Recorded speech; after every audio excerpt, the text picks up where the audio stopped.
Bismillahirrahmanirrahim. Assalamualaikum warahmatullahi wabarakatuh. Kembali lagi di resensi buku. Kali ini kita bakal membahas buku yang ditulis oleh Murtada Mutahari berjudul Falsafah Agama dan Kemanusiaan. Menurut kami, Murtada Mutahari adalah pemikir muslim yang paling mahir untuk menggunakan pendekatan Al-Quran dan pendekatan filsafat dalam sebuah buku. Ya, buku ini adalah salah satu contohnya. Dalam buku ini, penulis mendudukkan bahwa antara agama dan kemanusiaan adalah dua hal yang tidak dapat dipisahkan. Oke, kita masuk ke dalam pembahasan yang pertama, manusia dan binatang. Setidaknya ada 4 aspek pada binatang yang mengakibatkan binatang tidak bisa menyamai spesies kita. Pertama, tingkat pengetahuan yang dangkal. Ia tidak menguasai secara mendetail atau tidak menguasai keseluruhan aspek pada objek tertentu. Kedua, pengetahuannya bersifat parsial atau tidak universal dan tidak umum. Ketiga, pengetahuannya bersifat regional atau terbatas pada wilayah tertentu. Dan yang terakhir, pengetahuan binatang terbatas pada saat sekarang saja, yaitu tidak berkenaan dengan masa lalu dan masa yang akan datang. Karena batasan pengetahuan binatang itu kemudian mempengaruhi keinginan dan hasratnya menjadi lebih terbatas ruang lingkupnya. Berbeda dengan manusia yang tingkat pengetahuannya sangat luas dan bersifat metafisik, kemudian mempengaruhi hasrat dan keinginan yang cenderung lebih idealis. Pengetahuannya yang tidak terbatas oleh ruang dan waktu memungkinkan manusia mengetahui sejarah hidupnya dan sejarah spesies lain, serta mampu memprediksi apa yang akan terjadi pada masa depan.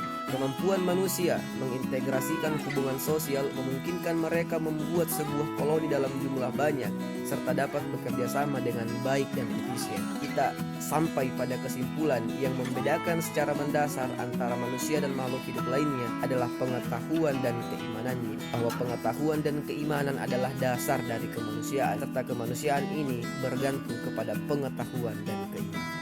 Pembahasan yang kedua, hubungan antara ilmu pengetahuan dan keimanan. Pengetahuan dan keimanan adalah dua hal yang saling melengkapi. Manusia membutuhkan keduanya. Antara pengetahuan dan keimanan mesti berjalan berkelindan, sebagaimana perkataan Ali Al-Alawi, peradaban yang beradab hanya akan terbangun ketika kita hidup seimbang. Ilmu pengetahuan memberikan kepada kita cahaya dan kekuatan. Keimanan memberikan kita cinta, harapan, dan kehangatan. Ilmu pengetahuan membantu menciptakan peralatan dan mempercepat laju kemajuan. Keimanan menetapkan tujuan usaha-usaha manusia sekaligus mengarahkan usaha manusia tersebut. Ilmu pengetahuan membaca revolusi lahiriah, sementara keimanan membawa revolusi batiniah. Ilmu pengetahuan memperindah akal dan pikiran manusia, sementara keimanan memperhalus jiwa dan perasaan manusia. Pembahasan ketiga, keyakinan keagamaan.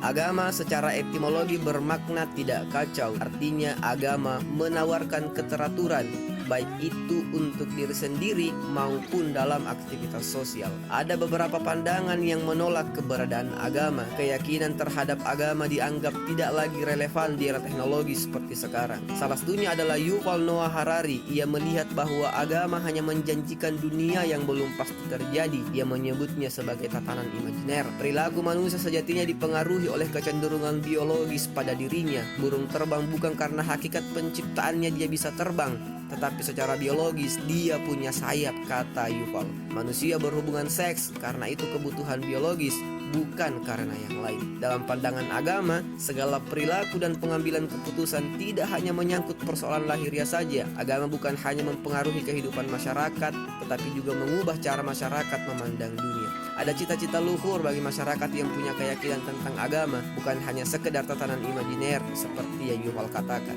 Tetapi dalam pandangan agama, kita bergerak pada suatu realitas mutlak menuju kepada sesuatu yang sempurna. Keyakinan keagamaan menurut Al-Quran adalah fitrah manusia yang juga dijelaskan dalam Quran surah Ar-Rum ayat 30. Maka hadapkanlah wajahmu kepada agama yang lurus, yaitu fitrah di mana Allah telah menciptakan manusia menurut fitrah itu. Yang keempat, mazhab pemikiran ideologi. Ada dua macam aktivitas manusia. Pertama, aktivitas yang menyenangkan, dan kedua, aktivitas politik. Yang menyenangkan adalah sesuatu yang didorong oleh naluri dan kesenangan hanya pada masa itu saja. Misalnya jika lapar, naluri itu akan mendorong kita untuk makan. Jika jenuh, naluri akan mendorong untuk berjalan-jalan dan sebagainya. Sedang aktivitas politik adalah aktivitas yang cakupannya jangka panjang, membangun tatanan baru, menciptakan kedamaian di masyarakat, dan sebagainya. sebagainya. Berbeda dengan aktivitas menyenangkan, aktivitas politik meniscayakan manusia mesti mempunyai kualitas berpikir yang matang. Manusia mesti mengikuti ajakan akalnya ketimbang ajakan nalurinya untuk mewujudkan cita-cita politik. Ada aturan yang mesti dianut dan disepakati secara bersama. Masalah yang kompleks seperti memilih teman, kekasih, jalan politik yang benar dan sebagainya menjadi alasan manusia susah menemukan hakikat kebahagiaan hidup. Dari situ kita bisa melihat betapa pentingnya manusia memahami dan menerima ideologi, teori umum, atau sistem yang komprehensif dan harmonis, yang tujuannya adalah kesempurnaan manusia dan kebahagiaan bagi semua. Ya, ideologi adalah sesuatu yang diterima dan dimengerti. Lalu, ideologi apa yang seharusnya kita terima dan digunakan mencapai kebahagiaan itu? Kita bahas pada pembahasan yang kelima. Islam, sebuah mazhab yang komprehensif. Islam adalah ideologi yang paling realistis lagi komprehensif. Tentu, ini menjawab pertanyaan juga pada bab sebelumnya tentang ideologi apa yang mesti diterima dan diikuti. Setidaknya ada 3 komponen pokok dalam Islam. Yang pertama, Islam adalah ajaran doktrinal atau prinsip pokok. Seseorang menerima ideologi ini atas dasar ilmu pengetahuan dan kemudian meningkat menjadi iman. Prinsip pokok ini disebut juga sebagai akidah. Kedua, hukum moral. Islam sebagai sebuah ideologi yang bertujuan menciptakan tatanan yang damai, meniscayakan penghormatan terhadap orang lain dan ideologi lain selama tidak mencederai stabilitas sosial. Islam tidak serta-merta melabrak keyakinan lama yang tumbuh di masyarakat selama masih berada dalam koridor tertentu.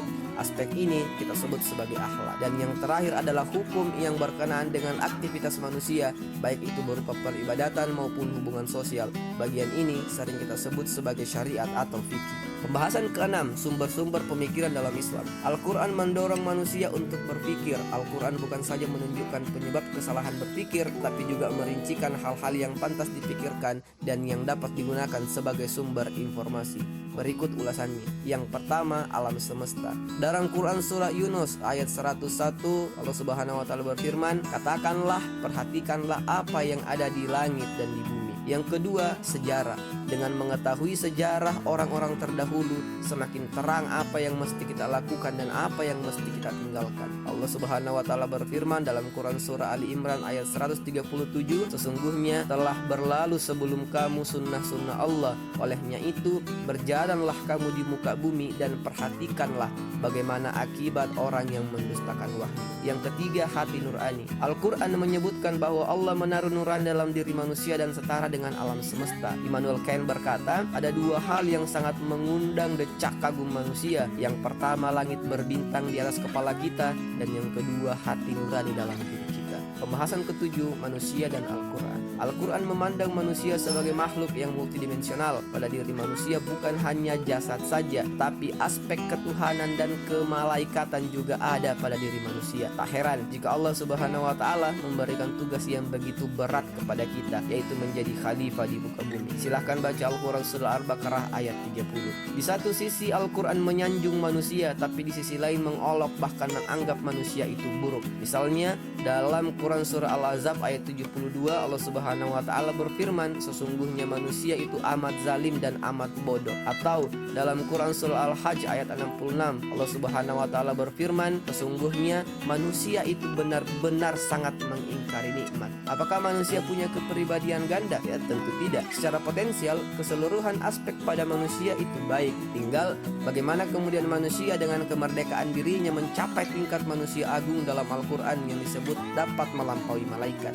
Manusia mesti mampu menjemakan kualitas positif pada dirinya yang secara potensial telah dimiliki, yaitu keimanan. Al-Quran juga menggambarkan dengan jelas perbedaan antara manusia dan binatang. Binatang didorong oleh kecenderungan material dan alamiah, kecenderungan makan, bersetubuh, tidur, dan sebagainya. Sedangkan manusia didorong oleh kecenderungan dalam dirinya, yaitu fitrah yang bersifat non-material seperti pengetahuan dan informasi, kebajikan moral, keindahan, serta memuja dan menyembah. Dengan beberapa penjelasan di atas, jelaslah bahwa manusia bisa menciptakan masa depannya sendiri sesuai dengan kehendaknya. Tentu dengan syarat dia berilmu pengetahuan dan beriman. Ilmu pengetahuan dibutuhkan sebagai kemampuan untuk mengelola alam semesta, sedang iman menjadi pengaturnya agar pengelolaan alam itu diperuntukkan untuk hajat hidup orang banyak. Maka dari itu penting untuk kita mengenal diri. Dalam sebuah hadis dijelaskan, barang siapa mengenali dirinya maka dia mengenal Tuhannya. Artinya bahwa alasan penciptaan mempengaruhi kondisi psikologis kita.